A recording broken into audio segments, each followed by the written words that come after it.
Charminar police station की हुदूद में एक शख्स के अगवा और उसके कत्ल का वाकया पेश आया। करमन घाट का रहने वाला 34 साल मधुसूदन रेड्डी, जो सिद्दीपेट का मुतवत्तिन बताया जाता है और टिफिन सेंटर चलाता है, 19 अगस्त को संजय नामी शख्स से मुलाकात करने पेटला बुरुज जाने की अपने घर में इत्तला देकर रवाना हुआ, लेकिन वापस नहीं हुआ, जिस पर उनकी अहलिया मधुलता ने चारमीनार पुलिस स्टेशन पहुंचकर गुमशुदगी की शिकायत दर्ज करवाई।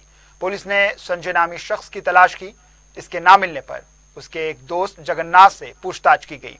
इसने बताया कि संजय अपने चंद साथियों के साथ मधुसूदन रेड्डी का अगवा करके इसे कोहिर ले गया, जहां उसका कत्ल करके एक गड्ढा खोदकर उसे दफन कर दिया गया।